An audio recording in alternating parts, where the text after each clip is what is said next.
ভয়ঙ্কৰ পথ দুৰ্ঘটনা এটা। তিনটা ল'ৰা কম্পিউটাৰ ক্লাছত ঘৰৰ পৰা কম্পিউটাৰ ক্লাছ গৈ আছিলে, গৈ থাকোঁতে ডাম্পাৰ এটা মহতিয়াই প্ৰায় 5 মিটাৰ 10 মিটাৰমান ল'ৰাকেইটাক চুচৰাই দিয়ে। ল'ৰাকেইটাৰ অৱস্থা একেবাৰে বেয়া।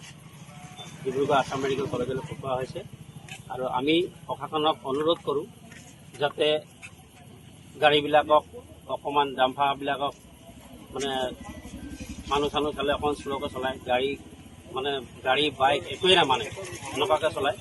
ল'ৰাকেইটাক উচিত ন্যায় পাব লাগে।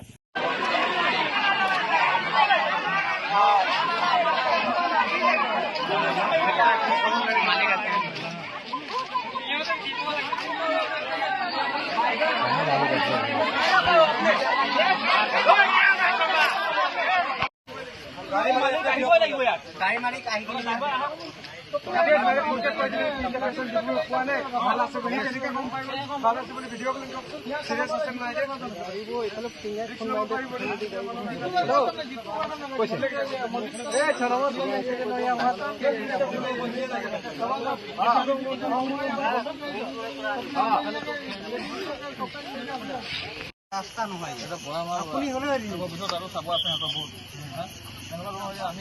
ভুল হ'ল বাৰু, ভুল আছে ধেমালি কৰা হয় নেকি? হাতী ফুট চুচৰাই নেকি খেলা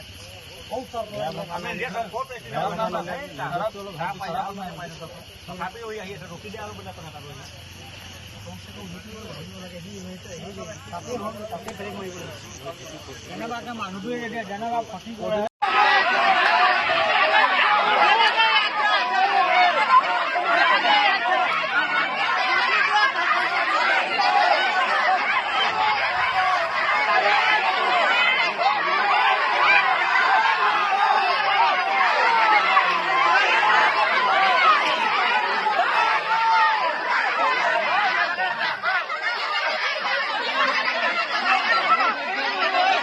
আমাৰ ইয়াত বহুত ডাঙৰ ভয়ংকৰ পথ দুৰ্ঘটনা এটা।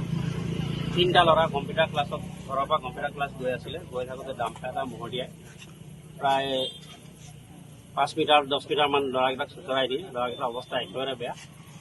ডিব্ৰুগড় আছাম মেডিকেল কলেজলৈ পঠোৱা হৈছে আৰু আমি প্ৰশাসনক অনুৰোধ কৰোঁ যাতে গাড়ীবিলাকক অকণমান ডাম্পাৰবিলাকক মানে মানুহ চানুহ চালে অকণমান শ্ল'কৈ চলায়, গাড়ী বাইক একোৱেই নামানে, এনেকুৱাকৈ চলায়।